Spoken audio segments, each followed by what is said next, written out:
Great pyramids are often portrayed as a mysterious part of history, something we supposedly know nothing about and cannot replicate.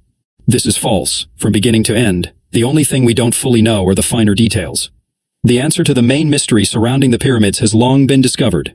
In the next few minutes, we will reveal it, and along with it, a more intriguing secret, why the pyramids were not only built by Egyptians, but by nearly all ancient civilizations. Get comfortable, friends. We'll begin with the basics, and the basics are crystal clear. The pyramids of Cheops, Chephren, Mykerinos, and even Djoser were built by humans, there's no doubt about that. In 1990, near Cairo, a cemetery was found with 1,000 graves. Some were elaborate tombs with sarcophagi, while others were smaller graves with the bodies in fetal positions.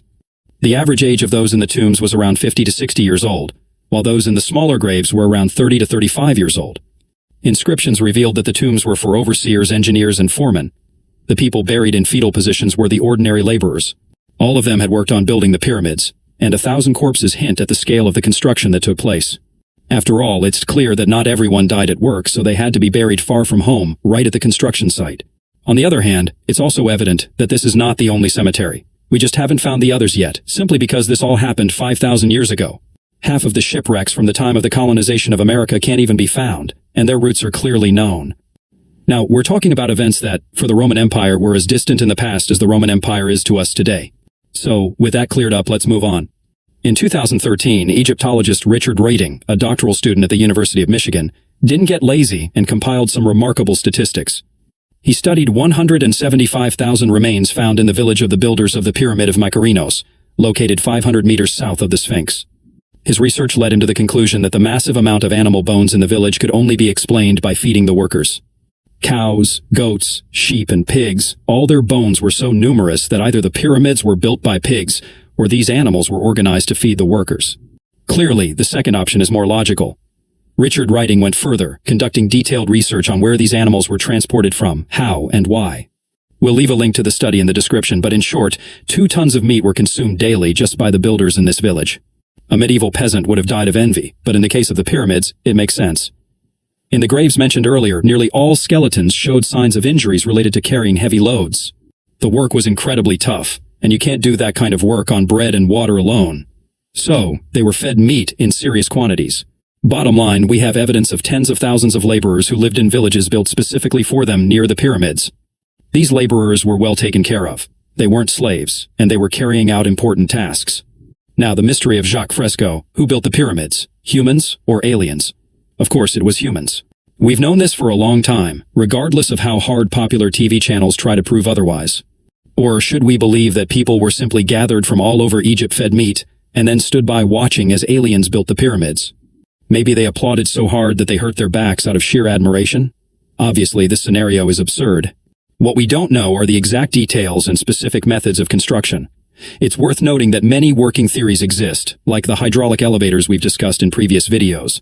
But to really understand them, people are held back by 2 common prejudices that we frequently see in the comments, which also appeared in Sergei Minayev's video. Prejudice number 1, the belief that people of antiquity were stupid, not just unintelligent, but incredibly stupid. A modern person, holding a smartphone, tends to think of anyone who lived without that technology as an idiot.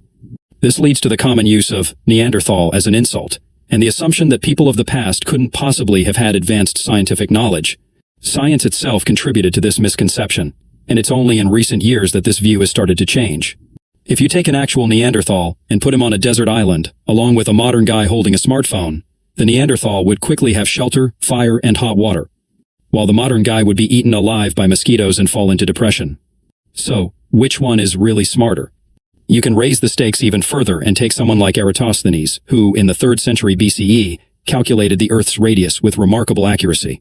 But Odzo Chunji, in the 5th century AD, knew the value of pi to 7 decimal places, something that 99% of the viewers of this video likely don't know. In fact, 99.99% of people throughout history didn't know it either. We are not smarter than people of the past simply because we have the same brain as they did. We just live in an era where extraordinary individuals made scientific breakthroughs, and all our achievements are due to the fact that we've managed not to lose that knowledge. Take, for instance, the number. It wasn't until the 15th century that we achieved the same precision that Zhu Chongji had in the 5th century. This leads to the second prejudice, which we directly heard in Minayev's video. It's the idea that human development is always progressive, and that if something has been discovered, it means that future generations must always retain and remember the knowledge. This makes the case of the pyramid seem absurd because the secrets were lost. But, as you may have guessed, the real absurdity is the assumption that humanity always progresses in a straight line. The technology for Roman cement was lost for nearly 1,500 years, and its secret was only rediscovered at MIT in 2023.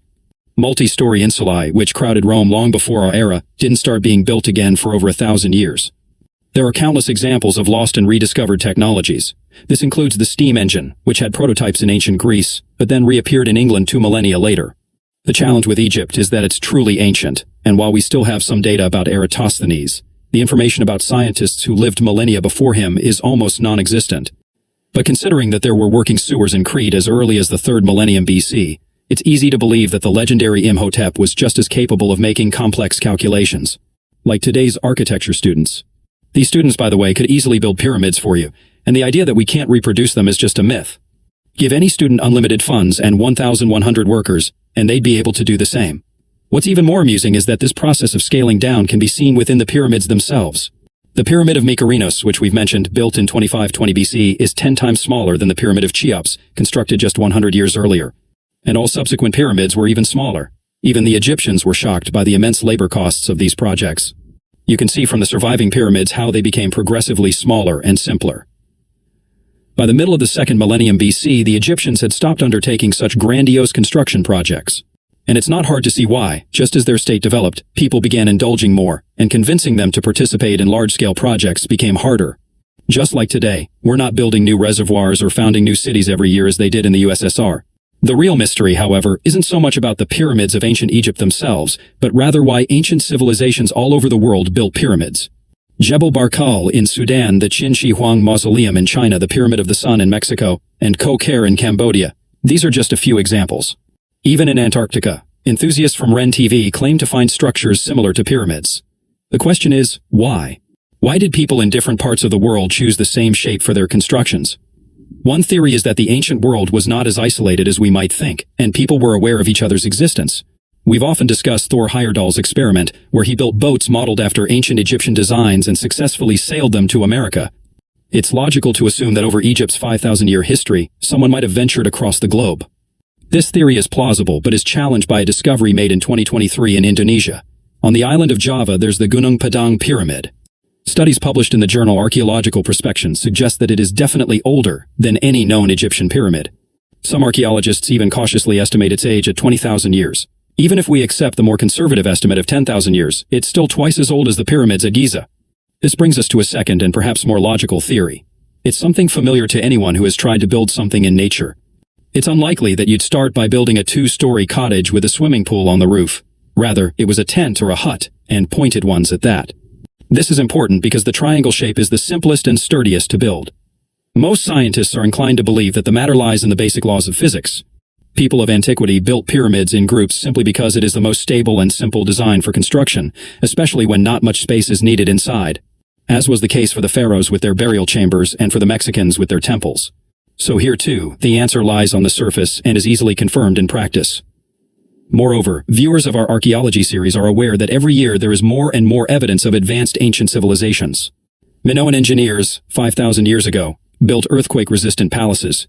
The Sumerians drew advanced maps, and just the other day, a giant observatory was discovered in Egypt. An observatory of 850 square meters provided evidence that Egyptian astronomers were skilled at calculating changes in the sky. The pyramids could tell the length of the day, predict global astronomical phenomena, and determine the start of the Nile River flood with remarkable accuracy. The only trouble is that the deeper we go into history, the harder it becomes to find physical evidence. But the more we uncover, the more history seems to resemble not a steady progression forward, but a chaotic, unpredictable journey. Like a drunken man stumbling around on the morning of January 1st. He might build enormous pyramids, discover an advanced recipe for cement, and then abandon it all, forget it, and attribute the knowledge to aliens. So, the main mystery of the Egyptian pyramids is that people refuse to believe the facts, preferring instead to dive into mysticism. See you again, friends.